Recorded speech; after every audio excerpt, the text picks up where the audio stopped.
Ganun lang. So ano po ang stand nyo sa same-sex marriage? Kung hahabulin mo lamang yung marriage para sa legalities, dahil paghahati ng kayamanan or pagmamana ng properties, pwede naman kayo mag-uusap na. Maging partner na lang kayo sa aspeto na yon. Yung marriage, sa babae at lalaki na lang. Yun na nga, bigay mo na. Huwag mo nang pakialaman yung gawa ng Diyos. Nandyan na yan, di ba?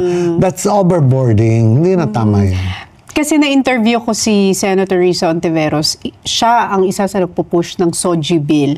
Kayo. At ako rin ang nagpatigil ng SOGI bill. Bakit, Mother Ricky? Nang sinabi ko, miski anong gawin na sa mga bakla, bakla pa rin yan. Gilingin mo man yan, ang labas niyang baklang hamburger. Walang pagbabago. Hamburger. Naging hamburger. Okay. Ako naman, sige, bigyan ng karapatan, bigyan ng puwang sila sa lipunan.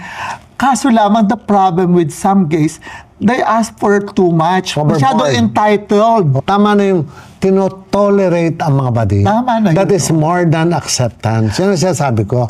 Toleration is more than acceptance. Because ang kaharap mo, hindi pare-pareho. At lahat ng tao, hindi lahat yan, tanggap nila ang body. Babagay mo yung sarili mo sa tamang sitwasyon. Like ako, I have seen like 6 presidents in my life. At lahat sila natulungan ko. Pero pagkaharap ko sila, naka-brass up yan, hindi ako naka-bangs. You know? Nakasuit ako. Hindi ako naka-glittery. Pero pagkakabadingan, pagpakabading tayo. Kaya pala naka-glittery ka ngayon, naka-Versace ay, dahil bading ang kasama ko. Di ba? Dahil bading ang kasama ko. So, ganun pala yun. Itatama mo yung sarili mo sa tamang lugar.